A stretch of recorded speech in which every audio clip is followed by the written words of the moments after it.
নমস্কাৰ star 7 present time at big breaking লৈ স্বাগতম মই অভিলাষ আৰু লৈ আহিছো এটা গুৰুত্বপূৰ্ণ খবৰ আৰু মাত্ৰ কেইটামান মুহূৰ্তৰ পিছতে আৰম্ভ হ'ব চন্দ্ৰগ্ৰহণ 26ৰ প্ৰথমটো চন্দ্ৰগ্ৰহণ গতিকে সাজু হওক আপুনিও চন্দ্ৰগ্ৰহণ চাবলৈ আৰু এই সময়ছোৱাত কি কৰিব কি নকৰিব সকলো জনাই আছো কিন্তু তাৰ পূৰ্বে ডাঙৰ খবৰ 3:20 পিছৰ পৰা আৰম্ভ হ'ব চন্দ্ৰগ্ৰহণ গতিকে সাজু হওক চন্দ্ৰগ্ৰহণ চাবলৈ আৰু এই সন্দৰ্ভত সবিশেষ লৈ অহাৰ চেষ্টা কৰিছো জনাই আছো star 7 present time at big breaking ডাঙৰ খবৰ আৰু মাত্ৰ কেইটামান মুহূৰ্ত 2026 বৰ্ষৰ প্ৰথমটো চন্দ্ৰগ্ৰহণ চাবলৈ সাজু হওক 2026 বৰ্ষৰ প্ৰথমটো চন্দ্ৰগ্ৰহণ চাবলৈ প্ৰতিগৰাকী লোক সাজু হওক মহাজাগতিক মহাপ্ৰলয় দেখিবলৈ পাব মহাজাগতিক পৰিঘটনা হ'ব অন্যতম গুৰুত্বপূৰ্ণ খবৰ আজি হৈছে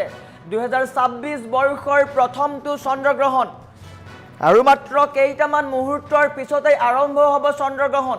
বিয়লি 3:20 পৰা আৰম্ভ হ'ব কালগ্ৰহণ গতিকে সাজু হওক আপুনি সাৱধান হওক আপুনিও কি কৰিব কি নকৰিব সকলো জনাই আছো যদি সাৱধান নহলে আপোনাৰ সৰ্বনাশ হ'ব পাৰে গতিকে আপুনি সাৱধানতা অৱলম্বন কৰিব লাগিব যিহেতু হোলীৰ আনন্দৰ মাজতে চন্দ্ৰগ্ৰহণ হৈছে গতিকে হোলীক লৈও এটা গুৰুত্বপূৰ্ণ কথা আছে ৰঙৰ ক্ষেত্ৰতো আপুনি নীতি নিয়ম মানি চলিব লাগিব ৰঙৰ উৎসৱৰ দিনাই চন্দ্ৰ গ্ৰাস কৰিব ৰাহু আৰু কেতুৱে সন্ধিয়া 6:47 বজালৈকে চলিব এই মহাজাগতিক প্ৰভাৱ গতিকে এই সময়ছোৱাত কিন্তু আপুনি কেইবাটাও নীতি নিয়ম মানি চলিব লাগিব চন্দ্ৰগ্ৰহণৰ সৰ্বাধিক প্ৰভাৱ পৰিব অসম মিজোৰাম নাগালেণ্ড আৰু মণিপুৰত অসমতো ইয়াৰ প্ৰভাৱ পৰিব অসমত পূৰ্ণগ্ৰাস চন্দ্ৰগ্ৰহণ দেখিবলৈ পোৱা যাব 5 ৰাশিৰ কাৰণে অমানিশা নামিব 5 ৰাশিৰ কাৰণে কাল অমানিশাৰ কথা উল্লেখ আছে গতিকে এটা গুৰুত্বপূৰ্ণ খবৰ মেঘ কৰ্কট সিংহ বৃশ্চিক আৰু মীন ৰাশিৰ জাতক জাতিকাৰ বাবে ডাঙৰ খবৰ তেওঁলোকৰ কাৰণে গুৰুত্বপূৰ্ণ খবৰ আৰ্থিক আৰু শাৰীৰিক বিপৰ্যয়ৰ সম্ভাৱনা আছে গতিকে এইকেইটা কথা মনত ৰাখক আৰু মাত্ৰ কেইটামান মুহূৰ্তৰ পিছতেই আৰম্ভ হ'ব চন্দ্ৰগ্ৰহণ দুৰ্ঘটনা ব্যৱসায়ত লোকচান আৰু পৈতৃক সম্পত্তিৰ বিবাদৰ প্ৰবল যুগ আহিছে গ্ৰহণৰ সময়ত কি কৰিব কি নকৰিব সকলোলৈ আহিছো আৰু চাওক আপুনিও কি কৰিব কি নকৰিব সকলো গুৰুত্বপূৰ্ণ কথা ভুলতেও নকৰিব এইকেইটা কাম যদি এইকেইটা কাম কৰে তেন্তে কিন্তু আপোনাৰ বিপদ হ'ব পাৰে গতিকে আপোনাৰ জীৱনটো সুখময় কৰি তুলিবলৈ এইকেইটা কাম কৰক গ্ৰহণৰ সময়ত কোনো ধৰণৰ ৰন্ধা বঢ়া বা আহাৰ গ্ৰহণ নকৰিব এই গ্ৰহণৰ সময়ছোৱাত আপুনি খাদ্য গ্ৰহণ নকৰিব কিয়নো এই সময়ছোৱাত খাদ্যত বিষক্ৰিয়া হোৱাৰ সম্ভাৱনা থাকে এয়া হৈছে বৈজ্ঞানিক সন্মতি বৈজ্ঞানিক দৃষ্টিভংগীৰ ফালৰ পৰা কোৱা হৈছে চন্দ্ৰগ্ৰহণৰ সময়ত খাদ্য খাব নালাগে গ্ৰহণৰ সময়ত বাহিৰলৈ নোলাব গৰ্ভৱতী মহিলা গ্ৰহণৰ সময়ত বাহিৰলৈ নোলাব কোনো চোকা অস্ত্ৰ ব্যৱহাৰ নকৰিব সন্তানৰ ওপৰত প্ৰভাৱ পেলাব পাৰে গতিকে চোকা অস্ত্ৰ ব্যৱহাৰ নকৰিব পৰাপক্ষত ঘৰৰ ভিতৰত থাকক গ্ৰহণ চলি থকা সময়ত শুই থকাটো কিন্তু অশুভ বুলি গণ্য কৰা হয় গতিকে গ্ৰহণ চলি থকাৰ সময়ত আপুনি নুশুব আপোনাৰ শাৰীৰিক ব্যাধি হ'ব পাৰে এই সময়ছোৱাত কোনো নতুন কাম বা ধৰ্মীয় অনুষ্ঠান নকৰিব এই সময়ছোৱাত কোনো ধৰণৰ মাংগলিক কাম নকৰিব গ্ৰহণৰ সময়ত কি কৰিব এইকেইটাও চাই লওক কি কৰিলে আপোনাৰ কাৰণে পজিটিভিটি আহিব আপোনাৰ কাৰণে এটা নতুন শক্তি লাভ কৰিব আপুনি গ্ৰহণৰ পূৰ্বে খাদ্যবস্তু আৰু খোৱা পানীত তুলসী পাত দি ৰাখক গ্ৰহণৰ পূৰ্বে খাদ্যবস্তু আৰু খোৱা পানীত তুলসী পাত দি ৰাখক এয়া হৈছে ভাল কথা গ্ৰহণৰ সময়ত আপুনি যি দেৱতাক পূজা কৰে তেওঁৰ মহাপ্ৰত্যয় মন্ত্ৰ জপ কৰিলে শুভ লক্ষণ পোৱা যায় বা অশুভ শক্তিৰ পৰা আঁতৰ হোৱা যায় বুলি কোৱা হয় গ্ৰহণৰ শেষত গা ধুই দুখীয়া দৰিদ্ৰক দ্ৰব্য দান কৰে গতিকে এইকেইটা কাম কৰিব নিশ্চয়কৈ আৰু আজি যিহেতু চন্দ্ৰগ্ৰহণ আছে আৰু কিছু সময় পিছতে হয়তো হ'ব চন্দ্ৰগ্ৰহণ দৃশ্যমান হ'ব ক'ত দৃশ্যমান হ'ব সেয়াও লৈ আহিম গতিকে এটা গুৰুত্বপূৰ্ণ খবৰ অন্যতম খবৰ গ্ৰহণ শেষ হোৱাৰ লগে লগে গংগা জলেৰে পবিত্ৰ কৰক ঘৰখন আপোনাৰ ঘৰখন গংগা জলেৰে পবিত্ৰ কৰক আৰু বৰ্তমান সময়ত এয়া হৈছে এয়াৰ দ্বাৰা বনোৱা ফটো এনেকুৱা হ'ব চন্দ্ৰটো গতিকে চাবলৈ সাজু হওক ক'ত দেখাবলৈ পাব সেই সকলোলৈ আহিছোঁ 2026 বৰ্ষৰ আজি বছৰৰ প্ৰথমটো চন্দ্ৰগ্ৰহণ ভাৰতসহ বিশ্বৰ বহু স্থানৰ পৰা দৃশ্যমান হ'ব এয়া কোনো সাধাৰণ গ্ৰহণ নহয় কেৱল সাধাৰণ গ্ৰহণ নহয় বৰং এক বিৰল ৰক্ত চন্দ্ৰগ্ৰহণ বুলি কোৱা হৈছে কিয়নো এদিনা হোলীৰ দিনাই আজি যেহেতু হোলী আৰু ফাকুৱাৰ দিনাই চন্দ্ৰগ্ৰহণ হৈছে আৰু আজি ভাৰতৰ কাৰণে গুৰুত্বপূৰ্ণ দিন বিশ্বৰ বহু স্থানত দৃশ্যমান হ'ব গতিকে সাজু হওক আপুনি পৃথিৱীৰ ছাত সম্পূৰ্ণ ঢাক খাই পৰাৰ বাবে চন্দ্ৰটো ৰঙা ৰঙৰ হৈ পৰিব আপুনি চন্দ্ৰটো ৰঙা ৰঙৰ দেখিবলৈ পাব হোলী উৎসৱৰ দিনা হ'বলগীয়া বিৰল মহাজাগতিক পৰিঘটনাক লৈ কৌতূহলৰ সৃষ্টি হৈছে আপোনাৰ চহৰৰ পৰা আপুনি দেখা পাবনে নাপায় সেয়াও জনাম আজিৰ চন্দ্ৰগ্ৰহণ ভাৰতৰ সকলো ৰাজ্যতে দৃশ্যমান নহ'ব কিন্তু উত্তৰ পূবৰ ৰাজ্যসমূহৰ হ'ব উত্তৰ পূবৰ ৰাজ্যসমূহত পূৰ্ণগ্ৰাস চন্দ্ৰগ্ৰহণ দেখা পাব আন কিছুমান ৰাজ্যত আংশিক চন্দ্ৰগ্ৰহণ দেখা পাব কিন্তু উত্তৰ পূবৰ যিসমূহ ৰাজ্য আছে অসমৰ পৰা আৰম্ভ কৰি অৰুণাচল প্ৰদেশ মিজোৰাম মেঘালয় এইসমূহত কিন্তু পূৰ্ণগ্ৰাস চন্দ্ৰগ্ৰহণ দেখিবলৈ পাব প্ৰথম অৰুণাচল প্ৰদেশত বিয়লি 4:28 প্ৰথমে গ্ৰহণ দেখা যাব এয়া হৈছে অৰুণাচল প্ৰদেশৰ সময় 4:28 আনহাতে অসমত হৈছে 5:04 অসমত 5:04 গ্ৰাস হ'ব গতিকে আপুনি চাব পাৰিব তাৰ সমান্তৰালকৈ নাগালেণ্ডতো 5:07 গ্ৰাস হ'ব মণিপুৰত 5:11 পূৰ্ণগ্ৰাস হ'ব পুনৰ কৈছোঁ উত্তৰ পূবৰ ৰাজ্যকেইখনৰ কাৰণে অন্যতম গুৰুত্বপূৰ্ণ খবৰ কেইবাটাও খবৰ আছে উত্তৰ পূবত কিমান সময়ত কেইটা বজাত চাব পাৰিব যেহেতু পূৰ্ণগ্ৰাস হ'ব গতিকে আপুনিও সাজু হওক আৰু মাত্ৰ কেইটামান সময় গতিকে এটা গুৰুত্বপূৰ্ণ খবৰ অসমত ক'ত হ'ব দেখা আছো অসমত কিন্তু 5:04 হ'ব অসমত 5:04 গ্ৰাস হ'ব তাৰ সমান্তৰালকৈ অৰুণাচল প্ৰদেশত হ'ব 4:28 নাগালেণ্ডত 5:07 মণিপুৰত 5:11 পূৰ্ণগ্ৰাস হ'ব সন্ধিয়া হোৱাৰ লগে লগে অন্যান্য ৰাজ্যতো ইয়াৰ দেখিবলৈ পোৱা যাব কিয়নো আজি পৃথিৱীয়ে ঢাকি পেলাব চন্দ্ৰটো গতিকে ৰঙা দেখিবলৈ পোৱা যাব গতিকে চন্দ্ৰ দেখুৱাই আছো এয়া হৈছে এয়াৰ দ্বাৰা বনোৱা স্থিৰ চিত্ৰ দেখুৱাই আছো এনেকুৱা হ'ব চন্দ্ৰটো যি দেখুৱাই আছে আমাৰ যি হাফ প্লে দেখুৱাই আছে যি ফটো দেখিবলৈ পাইছে বা যি স্থিৰ চিত্ৰ দেখিবলৈ পাইছে এয়া হৈছে আৰ্টিফিচিয়েল ইণ্টেলিজেন্সৰ দ্বাৰা বনোৱা ফটো গতিকে এনেকুৱা দেখিবলৈ পাব গতিকে এটা গুৰুত্বপূৰ্ণ খবৰ সন্ধিয়া হোৱাৰ লগে লগে অন্যান্য ৰাজ্যতো ব্লাড মুনৰ প্ৰভাৱ পৰিব মিজোৰামত বিয়লি 5:17 মেঘালয় আৰু আন্দামান নিকোবৰ দ্বীপপুঞ্জত 5:18 গতিকে দেশৰ কেইবাখনো ৰাজ্যত পূৰ্ণগ্ৰাস দেখিবলৈ পোৱা যাব পশ্চিমবংগতো 5:30 দেখিবলৈ পোৱা যাব গতিকে এয়া হৈছে সময় দেশৰ ৰাজধানী নতুন দিল্লী মুঠতে ভাৰতবৰ্ষৰ কেইবাখনো ৰাজ্য দেখিবলৈ পোৱা যাব অসমতো বিশেষকৈ দেখিবলৈ পোৱা যাব অসমৰ জনসাধাৰণৰ কাৰণে ভাল খবৰ এটা কিন্তু বেয়া খবৰো আছে এই সময়ছোৱাত কিন্তু আপুনি কেইটামান নিয়ম মানি চলিব লাগিব নিশ্চয়কৈ এইকেইটা নিয়ম মানি চলক নহ'লে আপোনাৰ কাৰণে গোটেই বছৰটো নিশ্চয়কৈ কিছুমান ক্ষেত্ৰত বাধা আহিব পাৰে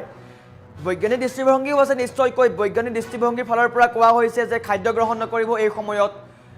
খোৱাপাতি এৰক গ্ৰহণৰ সময়ত খোৱাপাতি এৰক বুলি কোৱা হৈছে এইসমূহ বৈজ্ঞানিক সন্মত নিয়ম কিয়নো এই চন্দ্ৰগ্ৰহণৰ সময়ছোৱাত বায়ুমণ্ডলৰ পৰিৱৰ্তন হয় অন্ধবিশ্বাস বুলি বহুতে এইসমূহ পালন নকৰে কিন্তু নিশ্চয়কৈ কিছুমান বৈজ্ঞানিক দৃষ্টিভংগীও আছে বৈজ্ঞানিক দৃষ্টিভংগীৰ পৰা যদি চাবলৈ যোৱা হয় তেন্তে চন্দ্ৰগ্ৰহণৰ সময়ত বায়ুমণ্ডল পৰিৱৰ্তন হয় বায়ুমণ্ডলৰ কেইবাটাও তৰপ আছে যিহেতু সেই আটাইকেইটা তৰপত সাল সলনি হোৱা দেখা যায় যাৰ ফলত বায়ুৰ লগত বা বতাহৰ লগত কিছুমান বিষাক্ত দ্ৰব্য আহে বিষাক্ত বায়ু আহে বুলি ক'ব পাৰি সেইসমূহ আহে আৰু সেইসমূহ যদি আপুনি খাদ্য খায় তেন্তে খাদ্যত সেইসমূহ পৰি খাদ্যত বিষক্ৰিয়া কৰে আৰু আপোনাৰ স্বাস্থ্যৰ অৱনতি ঘটিব পাৰে গতিকে খাদ্য গ্ৰহণ নকৰিব পৰাপক্ষত আপুনি পানীও ঢাকি ৰাখক পানীও কিন্তু গিলাচত নাৰাখিব ঢাকি ৰাখক খোলাকৈ নাৰাখিব কিয়নো বায়ু কণিকা যদি পৰে তাত নিশ্চয়কৈ বিষাক্ত হৈ পৰিব আপোনাৰ কাৰণে ভাল খবৰ নহ'ব পাৰে আৰু তাৰ সমান্তৰালকৈ গৰ্ভৱতী মহিলাকো ঘৰৰ ভিতৰত থাকিবলৈ কোৱা হয় আৰু এই সময়ছোৱাত যিহেতু বিভিন্ন ধৰণৰ অসুয়া অপ্ৰীতি আহে বুলি কোৱা হয় গতিকে এইসমূহ অতি গুৰুত্বপূৰ্ণ কথা কেইবাটাও কথা আছে গতিকে আপুনি এইসমূহ নিয়ম মানি চলিব লাগিব যদি নিয়ম মানি চলে তেন্তে আগন্তুক দিনত আপোনাৰ কাৰণে ভাল হ'ব পাৰে আপোনাৰ কাৰণে নিশ্চয়কৈ পজিটিভিটি আহিব পাৰে বিশেষকৈ আপুনি যদি ভাবিছে কোনোবা দেৱী দেৱতাক পূজা অৰ্চনা কৰে তেন্তে আপুনি জপ কৰিব পাৰে আপুনি সাধনা কৰিব পাৰে এইসমূহ কৰিব পাৰে নিশ্চয়কৈ বৈজ্ঞানিক দৃষ্টিভংগী আছে আৰু যদি আপুনি জব কৰে বা যোগা কৰে তেন্তে আপোনাৰ স্বাস্থ্যৰ কাৰণেও ভাল হ'ব মেডিটেশ্যন কৰিব পাৰে গতিকে মেডিটেশ্যনো কৰিব পাৰে এই সময়ছোৱাত আপুনি যিহেতু খাদ্য খাব নোৱাৰে যিহেতু বাহিৰত ওলাই যাব নোৱাৰে ঘৰৰ ভিতৰত থাকিব গতিকে এই সময়ছোৱাত পৰাপক্ষত আপুনি মেডিটেশ্যন কৰক সাধনা কৰক আপোনাৰ আগন্তুক দিনকেইটা ভাল হ'ব কিয়নো চন্দ্ৰগ্ৰহণ বহুতে ভাবে এয়া বেয়া বুলি কিন্তু ভাল বেয়া দুয়োটা দিশ আছে গতিকে আমি ভাল দিশটো আলোচনা কৰিব লাগিব নিশ্চয়কৈ এই সময়ছোৱাত আপুনি বহু পজিটিভ এনাৰ্জিও পোৱা যায় গতিকে এই সময়ছোৱাত আপুনি পৰাপক্ষত কিতাপ পঢ়িব পাৰে কিছুমান আধ্যাত্মিক চিন্তা চৰ্চা কৰক যাৰ দ্বাৰা আপোনাৰ জীৱনটো সুখময় হ'ব পাৰিব গতিকে এটা গুৰুত্বপূৰ্ণ খবৰ আৰু মাত্ৰ কেইটামান মুহূৰ্তৰ পিছতে চন্দ্ৰগ্ৰহণ আৰম্ভ হ'ব 3:20 আৰু মাত্ৰ 5 মিনিট আছে 3:15 হৈছে বৰ্তমান সময় অনুসৰি 3:15 হৈ গৈছে আৰু হয়তো 3:20 পৰা আৰম্ভ হ'ব চন্দ্ৰগ্ৰহণ কিন্তু অসমত অলপ দেৰিকৈ প্ৰভাৱ পৰিব অসমত 5:07 প্ৰভাৱ পৰিব গতিকে 5 বজাৰ পিছতে আপুনি চাব পাৰিব পূৰ্ণগ্ৰাস চন্দ্ৰগ্ৰহণ গতিকে এই সময়ছোৱাত টাইম এটা বাতৰি পৰিৱেশন কৰিছে অত্যন্ত এটা গুৰুত্বপূৰ্ণ খবৰ যদি আপোনাৰ কিবা জৰুৰী কাম নাই তেন্তে নোলাব নিশ্চয়কৈ এই সময়ছোৱাত বাহিৰলৈ ওলাই যোৱাটো অত্যন্ত বেয়া বাহিৰলৈ ওলাই নাযাব তাৰ সমান্তৰালকৈ আপুনি যদি ভাবিছে কিবা কৰিম বুলি তেন্তে নিশ্চয়কৈ ঘৰৰ ভিতৰতে আপুনি যোগা কৰিব পাৰে মেডিটেশ্যন কৰিব পাৰে তাৰ সমান্তৰালকৈ আপুনি যদি কোনোবা দেৱ দেৱী পূজা অৰ্চনা কৰে তেন্তে আপুনিও জব কৰিব পাৰে চন্দ্ৰগ্ৰহণৰ সময়ছোৱাত আপুনি কি কৰিব লাগে মেডিটেশ্যন কৰিব লাগে গতিকে কৰক মেডিটেশ্যন আৰু এটা গুৰুত্বপূৰ্ণ খবৰ আৰু মাত্ৰ কেইটামান মুহূৰ্তৰ পিছতে আৰম্ভ হ'ব চন্দ্ৰগ্ৰহণ আৰু কি কৰিব কি নকৰিব সকলো জনাইছোঁ এই সময়ছোৱাত আপুনি নিশ্চয়কৈ বাহিৰ ওলাব আৰু পৰাপক্ষত ঘৰৰ ভিতৰত থাকক আৰু এটা গুৰুত্বপূৰ্ণ খবৰ যিহেতু কোৱা হয় গৰ্ভৱতী মহিলাক নিশ্চয়কৈ বাহিৰত ওলাবলৈ দিয়া নহয় আৰু দেখিবলৈ পোৱা গৈছে সেয়া আৰু সমান্তৰালকৈ বিয়লি 3:20 পৰা আৰম্ভ হ'ব চন্দ্ৰগ্ৰহণ আৰু মাত্ৰ কেইটামান মুহূৰ্তৰ পিছতে চন্দ্ৰগ্ৰহণ আৰম্ভ হ'ব আপুনি বাহিৰত নোলাব খাদ্য গ্ৰহণ নকৰিব এই সময়ছোৱাত খাদ্য গ্ৰহণ কোনোপধ্যে নকৰিব এতিয়াই খাই লওক আৰু 5 মিনিট আছে খাই কৰি লওক পানী খাব পাৰিব পৰাপক্ষত পানীত তুলসী পাত দিয়ক আৰু এটা গুৰুত্বপূৰ্ণ খবৰ তুলসী পাত দিয়ক পানীত তাৰ সমান্তৰালকৈ খাদ্য বস্তু ঢাকি ৰাখক এইসমূহ ঢাকি ৰাখিব লাগিব নিশ্চয়কৈ আৰু গতিকে জনাইছোঁ খবৰ 5 ৰাশিৰ কাৰণে কাল অমানিশা বুলি উল্লেখ আছে 5 ৰাশিৰ কাৰণে কাল অমানিশা বুলি উল্লেখ আছে গতিকে কোনকেইটা ৰাশি মেষ কৰ্কট সিংহ বৃশ্চিক আৰু মীন এই ৰাশিৰ জাতক জাতিকাৰ কাৰণে ডাঙৰ খবৰ আছে গতিকে এই ৰাশিৰ যিসকল জাতক জাতিকা আছে তেওঁলোকৰ আৰ্থিক আৰু শাৰীৰিক বিপৰ্যয় হ'ব পাৰে গতিকে সাৱধানতা অৱলম্বন কৰক নিশ্চয়কৈ ভাল হ'ব চন্দ্ৰগ্ৰহণৰ সময়ত কিন্তু দুৰ্ঘটনা ব্যৱসায়ত লোকচান আৰু পৈতৃক সম্পত্তিৰ প্ৰবল বিবাদৰো যোগ আছে গতিকে আপুনি পৰাপক্ষত এই সময়খন মানক অলপ সময় বেছি সময় নহয় 5:07 পৰা আৰম্ভ হ'ব আমাৰ অসমত যিহেতু আৰু খুব বেছি 7 বজালৈকে থাকিব আৰু এই সময়কণ আপুনি যথেষ্ট ভালদৰে পালন কৰক নিশ্চয়কৈ আপোনাৰ ভাল হ'ব গ্ৰহণৰ সময়ত কোনো ধৰণৰ ৰন্ধা বা বঢ়া ভাত আহাৰ নকৰিব বিশেষকৈ বঢ়া ভাত আহাৰ গ্ৰহণ নকৰিবই বিশেষকৈ বঢ়া ভাত নাখাব কিয়নো বঢ়া ভাত যদি থাকে তেন্তে বায়ুমণ্ডলত পৰিৱৰ্তন হৈছে কৈছোঁ পূৰ্বতেই যে বায়ুমণ্ডলত পৰিৱৰ্তন হয় কেইবাটাও তৰপ থাকে বায়ুমণ্ডল আৰু সেই তৰপকেইটাত সাল সলনি হয় যাৰ ফলত বায়ুমণ্ডল বিষাক্ত হৈ পৰে আৰু আপোনাৰ খাদ্যত প্ৰভাৱ পৰিব পাৰে গতিকে আপুনি এইকেইটা কাম নকৰিব ভাল কাম কৰক ইতিবাচক চিন্তা কৰক এই সময়ছোৱাত যি চিন্তাই আপোনাৰ মানসিক চিন্তা শক্তি বৃদ্ধি কৰে আপোনাক মানসিকভাৱে শক্তিশালী কৰি তোলে তাৰ সমান্তৰালকৈ স্বাস্থ্যৰ যতন লওক এই সময়ছোৱাত কোনো ধৰ্মীয় অনুষ্ঠান নকৰিব বহুতে ধৰ্মীয় অনুষ্ঠান কৰে চন্দ্ৰগ্ৰহণ বুলি ভাবে চন্দ্ৰগ্ৰহণৰ কাৰণে ধৰ্মীয় পূজা পাতল কৰে কিন্তু এইসমূহ নকৰিব এই সময়ছোৱাত ধৰ্মীয় যদি বা মাংগলিক কাম কাজ কৰা হয় তেন্তে তাৰ বিপৰীত প্ৰতিচ্ছবিহে পোৱা যায় পৰাপক্ষত পিছত কৰক কিন্তু এই সময়খনত আপুনি নকৰিব গ্ৰহণৰ পূৰ্বে খাদ্যবস্তু খাব পাৰে গ্ৰহণৰ পূৰ্বে খাদ্যবস্তু খাওক আৰু তাত আপুনি পাৰিলে তুলসী পাত দিয়ক তুলসী পাত দিব পাৰে কিয়নো তুলসী পাত ভাল হয় চন্দ্ৰ আৰু তুলসীৰ লগত কি সম্পৰ্ক আছে সেই সকলোৱে জানে গতিকে আপুনি গ্ৰহণৰ শেষত কিন্তু গা ধুই দুখীয়া দৰিদ্ৰক দানো কৰিব পাৰে এয়া কিন্তু আপোনাৰ কাৰণে ভাল হ'ব যদি আপুনি ভাবিছে দান কৰিম বুলি আপুনি দান কৰিব পাৰে গা পা ধুই লওক তাৰপিছত দান কৰিব পাৰে গতিকে এটা গুৰুত্বপূৰ্ণ খবৰ ভাল খবৰ আৰু বিৰল মহাজাগতিক পৰিঘটনা বুলি ক'ব লাগিব 2026 বৰ্ষৰ প্ৰথমটো চন্দ্ৰগ্ৰহণ 100 বছৰৰ মূৰত হৈছে গতিকে এটা ভাল দিন বুলি ক'ব পাৰি এটা ঐতিহাসিক দিন বুলি ক'ব পাৰি 100 বছৰৰ মূৰত হৈছে ফাকুৱাৰ দিনা হৈছে আৰু ফাকুৱাৰ ক্ষেত্ৰতো গুৰুত্বপূৰ্ণ কথা আছে ফাকুৱাৰ ৰঙক লৈও কেইটামান কথা আছে আপুনি ফাকুৱাক লৈ মানিব লাগিব কেইটামান নিয়ম সেইকেইটা নিয়মো মানি চলিব লাগিব গতিকে ভাল খবৰ বুলি কৈছোঁ গতিকে এটা গুৰুত্বপূৰ্ণ খবৰ আৰু মাত্ৰ কেইটামান মুহূৰ্তৰ পিছতে হয়তো চন্দ্ৰগ্ৰহণ আৰম্ভ হ'ব অসমত অলপ দেৰিকৈ হ'ব গতিকে সাজু হওক খাদ্য খাই লওক আপোনাৰ সন্তানটো যদি ভিতৰত আছিলে বাহিৰত যদি আছে এতিয়া তেনে ভিতৰত ৰাখক গৰ্ভৱতী মহিলাক ভিতৰত ৰাখক তাৰ সমান্তৰালকৈ আপোনালোকেও খাদ্য গ্ৰহণ কৰি লওক নিশ্চয়কৈ ভাল হ'ব আৰু এই সময়ছোৱাৰ পৰাপক্ষত আপুনি যদি পূজা অৰ্চনা কৰে তেন্তে যিগৰাকী দেৱ দেৱীক আপুনি পূজা অৰ্চনা কৰে তেন্তে তেওঁৰ মন্ত্ৰ জপ কৰিব পাৰে এই সময়ছোৱাত বহুত পজিটিভ এনাৰ্জি পোৱা যায় বহুত পজিটিভভাৱে আপোনাৰ মানসিক শক্তিও বৃদ্ধি হয় গতিকে এটা গুৰুত্বপূৰ্ণ খবৰ আপুনি যদি ভাবিছে আপুনি য়োগা কৰিব মেডিটেশ্যন কৰিব পাৰে নিশ্চয়কৈ এই সময়ছোৱাত আপুনি জব কৰিব পাৰে মেডিটেশ্যন কৰিব পাৰে গতিকে এইসমূহ কৰিব পাৰিব গতিকে এটা গুৰুত্বপূৰ্ণ খবৰ আৰু মাত্ৰ কেইটামান মুহূৰ্তৰ পিছতে আৰম্ভ হ'ব চন্দ্ৰগ্ৰহণ গতিকে আপুনিও সাজু হওক এটা অন্যতম খবৰৰ কাৰণে অন্যতম মুহূৰ্তৰ কাৰণে আৰু আপুনি ক'ৰ পৰা চাইছে কমেণ্ট কৰিব পাৰে আপুনি ক'ৰ পৰা চাই আছে আপুনি কমেণ্টটো কৰিব পাৰে আমি কমেণ্ট কৰাৰ চেষ্টা কৰিম আপুনি ক'ৰ পৰা চাই আছে কিন্তু অসমত অলপ দেৰিকৈ হ'ব কিন্তু এই সময়ছোৱাত কিন্তু কেইবাটাও নিয়ম মানি চলিব লাগিব নিশ্চয়কৈ চন্দ্ৰগ্ৰহণ 100 বছৰৰ মূৰত হৈছে 100 বছৰৰ মূৰত বিৰল মহাজাগতিক পৰিঘটনা বুলি ক'ব লাগিব 100 বছৰৰ মূৰত যিহেতু হৈছে নিশ্চয়কৈ এটা ডাঙৰ দিন ঐতিহাসিক দিন বুলি ক'ব লাগিব নিশ্চয়কৈ আপুনি ক'ৰ পৰা চাইছে কমেণ্ট কৰক আৰু আপোনাৰ সন্তানটো যদি আছে বাহিৰত তেন্তে ভিতৰত ৰাখক আপুনিও খাদ্য গ্ৰহণ কৰি লওক আৰু এই সময়ছোৱাত আধ্যাত্মিক চিন্তাধাৰা কৰক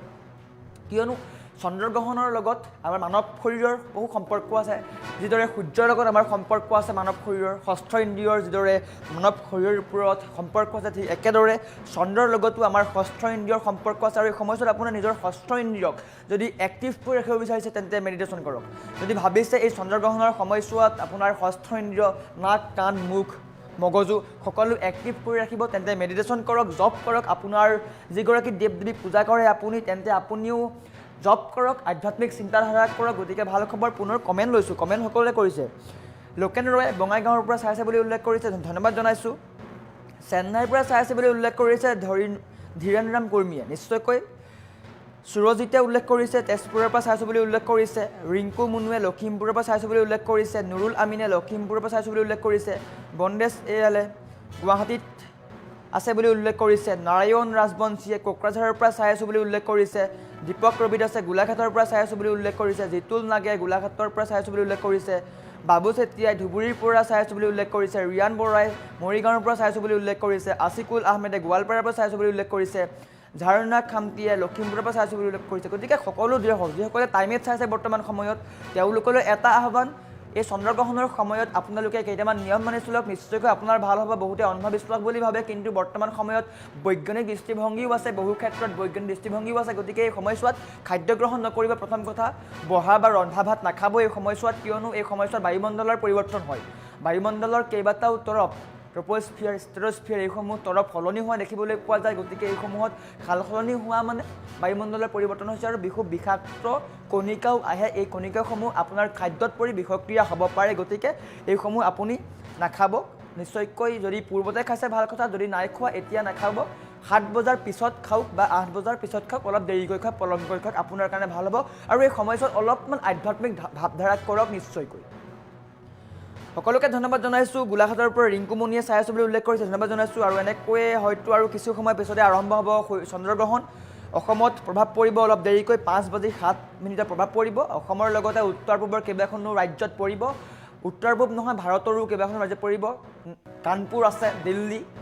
পশ্চিমবংগ এইসমূহ ৰাষ্ট্ৰত প্ৰভাৱ পৰিব গতিকে